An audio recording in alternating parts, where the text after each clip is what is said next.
nossa videoaula será de História. A prova vai pedir que vocês em casa peguem o livro e acompanhem. Hoje nós vamos estar vendo os seguintes assuntos. Na página 34 a gente vai ver centros históricos e nas páginas 36 e 37 a história do município. Vamos ver o que diz o nosso livro na página 34. Os centros históricos são lugares muito importantes para todo o mundo. Eles guardam características que nos informam sobre como viviam nossos antepassados, oferecendo os meios para que os estudiosos possam conhecer mais sobre a vida dos nossos povos passados, além de conter muitas riqueza cultural. Nosso país é privilegiado, pois tem 14 centros históricos reconhecidos mundialmente e tombados como patrimônio cultural da humanidade pela Unesco. Então aqui já diz que os centros históricos, eles são lugares muito importantes porque contam muito sobre o passado, né? Onde nós podemos ter o privilégio de conhecer e ver um pouquinho sobre os acontecimentos, sobre o que tínhamos, o que nós poderíamos encontrar no passado. Aqui nós temos uma lista de 14 lugares históricos, e pode ser que vocês já tenham conhecido algum deles, vocês já possam ter feito algumas viagens para esses lugares. Eu particularmente não conheço nenhum, mas pretendo conhecer alguns desses lugares futuramente, quem sabe. Nós temos aí o Centro Histórico de Ouro Preto, Minas Gerais, Centro Histórico de Olinda, Pernambuco, Ruínas de São Miguel das Missões, no Rio Grande do Sul, Centro Histórico de Salvador, Bahia, Santuário do Bom Jesus de Matosinhos, em Minas Gerais, Brasília, Distrito Federal, Parque Nacional da Serra da Capivara, no Piauí, Centro Histórico de São Luís, Maranhão, Centro Histórico de Diamantina, em Minas Gerais, Centro Histórico de Goiás, Praça de São Francisco, em Sergipe, Paisagem Cariocas, Rio de Janeiro, Conjunto Moderno da Pampulha, em Minas Gerais, e Cais do Vagoso, em Rio de Janeiro. Então, aqui nós temos alguns lugares que são conhecidos como centros históricos e são reconhecidos mundialmente como patrimônio cultural da humanidade. Na página 36, a gente vai ver um pouquinho sobre a história do município. Relembrando, o que é município? O município é a cidade. Qual é o nosso município? Petrolina. Nossa cidade é Petrolina. A história de um município apresenta fatos e acontecimentos históricos que vão desde o seu nascimento aos dias atuais e são diferentes quando comparados com a história de outros municípios. Assim, cada um tem a sua própria história e, portanto, apresenta um patrimônio simbólico único. Então, cada município tem a sua história desde da sua fundação, desde o seu início. Esse patrimônio é formado por aspectos naturais, como as formações geográficas, montanhas, serras e etc., onde é possível encontrar dados históricos importantes, fósseis e utensílios antigos. E espécies animais típicas, algumas das quais se encontram em estado de extinção e são protegidas. Nós chamamos parques nacionais. Em nosso país temos alguns exemplos: o Parque Nacional Serra da Capivara, no Piauí, a Mata Atlântica, o Atol das Rocas, no arquipélago de Fernando de Noronha e outros.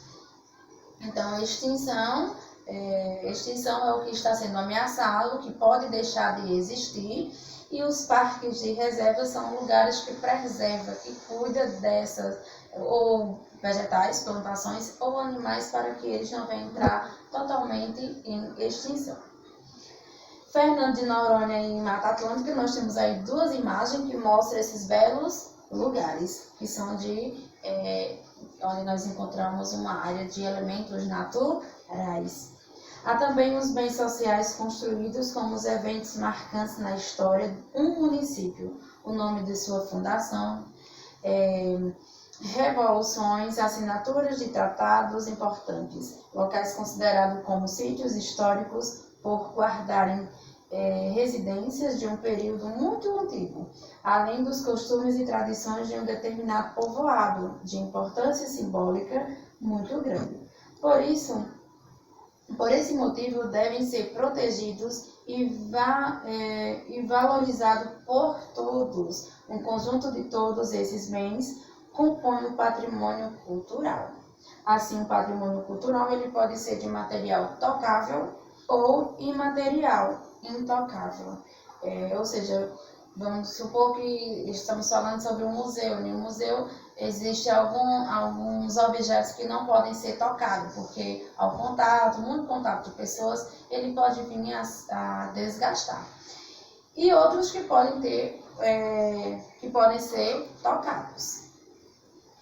Podem ser classificados como pertencentes ao patrimônio cultural material bens imóveis, como obras de arquitetura, escultura, pintura, núcleos urbanos, sítios arqueológicos e paisagísticos, e bens móveis, como coleções arqueológicas, acervos dos museus, documentos, bibliografia, arquivos, vídeos, fotos e filmes. Também é importante pontuar que fazem parte do patrimônio cultural os vestígios subaquáticos que estão submersos há pelo menos 100 anos. Podemos ainda classificar como um pertencente ao patrimônio cultural material expressões artísticas, plásticas, musicais, cerâmicas ou lúdicas, celebrações, conhecimentos, ofícios, técnicas, bem como os instrumentos, objetos, artefatos e lugares que se relacionam às práticas culturais, grupos, comunidades, em alguns casos. Personalidades que são reconhecidas como parte desse patrimônio, como o Aleijadinho, em Ouro Preto, Minas Gerais, e Capiba, em Recife, Pernambuco. O patrimônio cultural imaterial é passado de geração em geração e permanentemente recriado pelos grupos que o mantêm de acordo com o ambiente, com a natureza e com a própria história. Essa relação cria um sentimento de identidade. Aí nós temos aí a igreja de Nossa Senhora do Carmo, que fica localizada em Ouro Preto, em Minas Gerais, e a Rua da Aurora, que nós encontramos em Recife, Pernambuco. É a parte da história que o patrimônio se constitui em todo e cada município. É natural que esses bens patrimoniais atraem as pessoas. Muitos são transformados em pontos turísticos, sejam naturais, paisagens, reservas e etc. Os culturais materiais, temos museus, igrejas e etc. Além de polos gastronômicos e outros culturais de lazer. Então, em cada município em si, nós temos alguns lugares que é tido como pontos turísticos, onde outras pessoas de outros municípios vão até esse local para conhecer um pouco sobre este lugar, sobre o município e etc. A prova pediu que você dê continuidade à atividade referente à nossa ação dos centros históricos na página 35 e a história do município na página 38 a 42, lembrando que nessas páginas aqui vai ter algumas questões que vocês vão precisar estar pesquisando sobre o nosso município, sobre a história, quando foi fundado, sobre o bairro onde você mora e entre outras pesquisas. Um beijo, fiquem com Deus e até a nossa próxima aula.